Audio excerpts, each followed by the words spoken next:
In the United States of today, the nation's capital occupies in the public consciousness a place which could scarcely have been conceived of 2 or 3 decades ago. And Washington's Union Station has become one of the busiest and most important railway terminals in the country. Through it, passengers from more than 140 trains a day stream into the capital from all corners of the land. Legislators and businessmen, lobbyists and reformers, financiers and diplomats, newsmen and military men. 3 million men and women a year come to transact business, to grind axes, or just to see the sights. Next to government, Washington's main industry is sightseeing. In countless guidebooks, tourists can learn that Washington, founded at the end of the 18th century, is unique among world capitals, having been designed and built solely as a seat of government. That it was planned by Pierre L'Enfant, French engineer who served in the American Revolution, and that it is today one of the largest U.S. cities, with a peacetime population of more than 500,000, which is nearly doubled in wartime. Prominent among tourist landmarks are monuments to 3 of the nation's great presidents. Oldest is the 500-foot Washington Monument, completed in 1884. Newest is the memorial to Thomas Jefferson, dedicated in 1943. It is in the neoclassic style, which Jefferson always preferred. Most impressive to tourists is the serene and lovely Lincoln Memorial, built of white marble in the Doric order of Greek architecture. Within it is a statue of Lincoln designed by Daniel Chester French. It is widely recognized as one of the best of the nation's many Lincoln statues.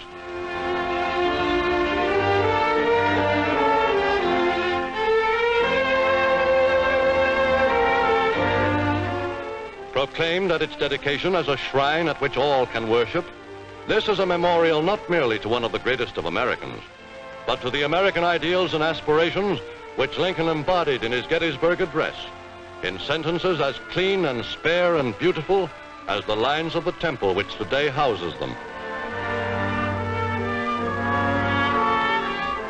Arlington Cemetery across the Potomac River in Virginia is the great national burial ground.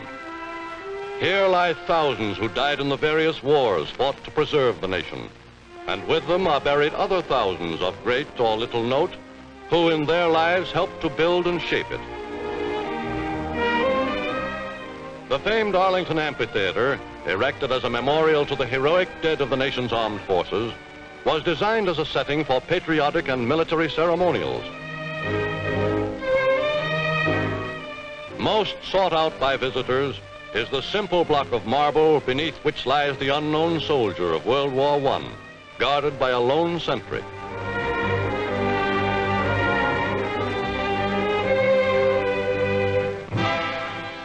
A couple of miles away at 1600 Pennsylvania Avenue stands one of the world's great residences of state. Built in the 1790s, burned by the British in 1814, restored and remodeled many times, the White House still stands out as a modest gem of architecture in a city noted for the impressiveness of its public buildings. Here has lived every chief executive of the United States since the second president, John Adams. And each of them has added something to the historical associations which are felt by every visitor to the White House. Through the state dining room has passed a long and illustrious procession of statesmen, diplomats, and visiting monarchs to dine in formal splendor as guests of the nation's presidents.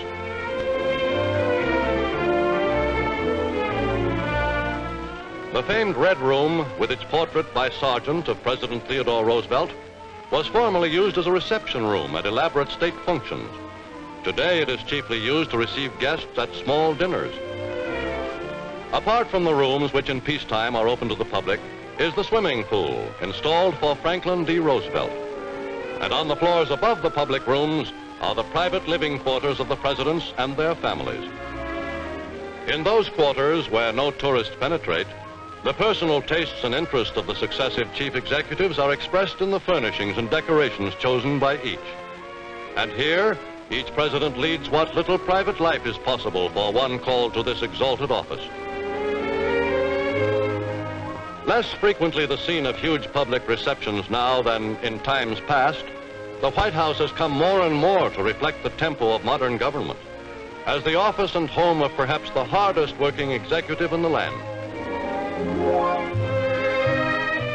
Dominating the entire city is the massive Capitol building, under construction from George Washington's presidency through that of Abraham Lincoln.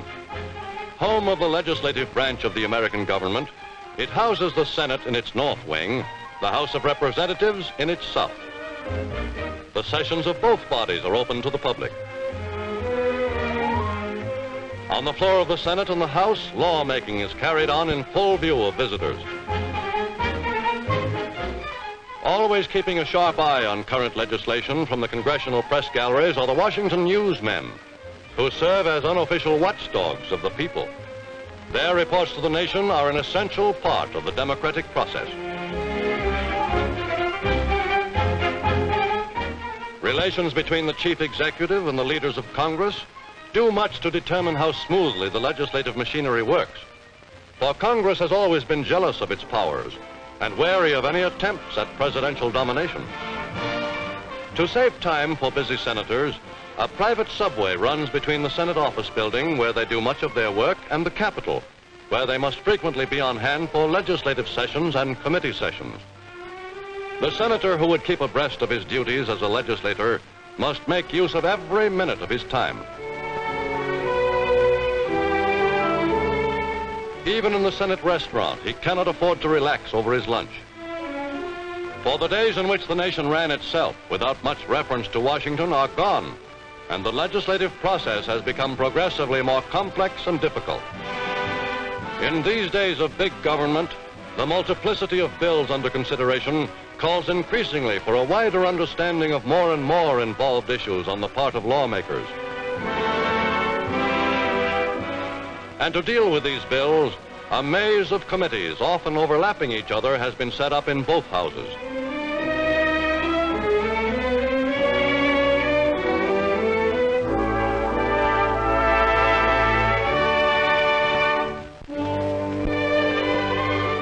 The working day of the conscientious congressman is long and hard, and the pay he gets for it is in many cases small compared to what he might earn in business. Though each congressman receives an allowance for office employees, paperwork and routine matters constantly infringe on time which should be devoted to legislative duties. Here's the first mail, and here are notices of 2 committee meetings, agriculture and post-war, and both of them are at 10 o'clock. Okay. I'll get to those tonight, I hope. But right now, I want to try to do some of yesterday's mail and get it cleaned up before those committees at 10, if we can. You remember this veteran case of Fred White. I'd suggest that he contact his service office. Much of every congressman's day is taken up by the visits of lobbyists and constituents. Since one of the congressman's first duties is to the people who elected him, he must take the time to give their many requests personal and tactful attention. Most important and most demanding of his duties is committee work. With so many standing and special committees functioning, one congressman may serve on as many as 8 or 9. To do a thorough job, he should be well informed in the fields covered by the committees to which he belongs. But he lacks an adequate research staff to provide him with unbiased information, as against the carefully packaged facts and figures thrown at him by pressure groups.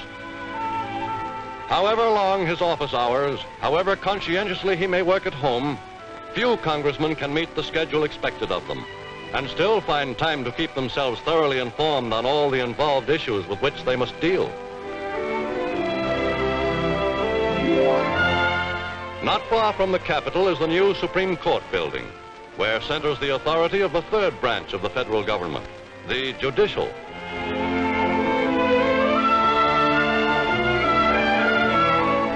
By means of legal decisions and interpretations handed down from the Supreme Court chambers, a flexible constitution written over 150 years ago is being constantly adapted to ever-changing needs of the nation.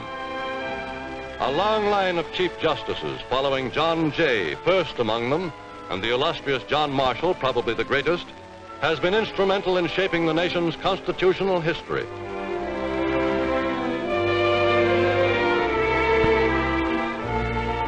Scattered throughout Washington are the buildings which house various executive departments of the government. Ranking first among them is the Department of State, whose home is a pretentious pile of granite reflecting the level to which architecture had sunk in President Grant's administration. From the Treasury Department, oldest government building in Washington, save the White House and the Capitol, all federal financial affairs are managed. World's biggest office structure is the War Department's Pentagon building, from which during the war were directed all the U.S. Army's immense activities. The Department of Agriculture carries on from imposing headquarters its business as a research and service agency for the nation's farmers. Youngest executive department is that of Labor, founded in 1913, in recognition of the growing importance of labor on the national scene. The Department of Commerce was organized to do for the businessman and industrialist what the Department of Agriculture does for the farmer and labor for the working man. The Department of Justice, concerned with the detection and prosecution of offenses against federal laws, is housed in one of Washington's handsomest buildings.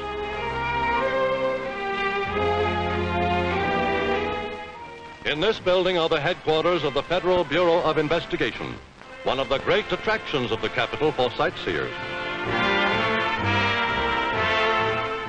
Hundreds of thousands of visitors a year crowd into the Bureau to see exhibits of the spectacular scientific methods by which it solves crimes and to gape at relics of highly publicized criminals apprehended by FBI agents.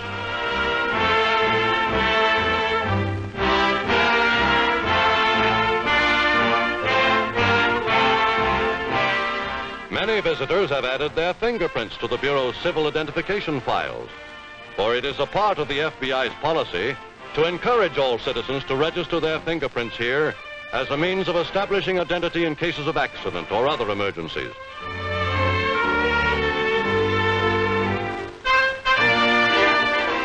Of more interest to the scholar than to the casual tourist is the National Archives building, in which most of the rarer and more valuable documents of government are preserved, along with historical value.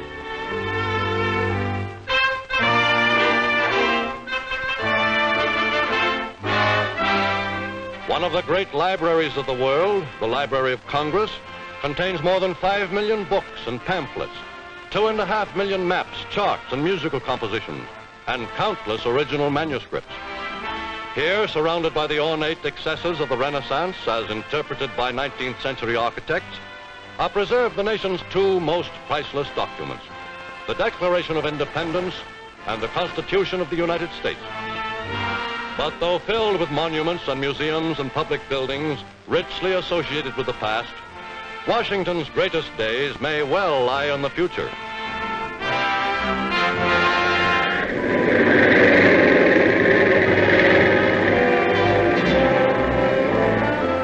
For in a world drawn ever more closely together by speed of communication, the United States is destined to play a more active and decisive role than in the past. A role dramatized at the Washington airport by the planes bound for and arriving from the far corners of the earth.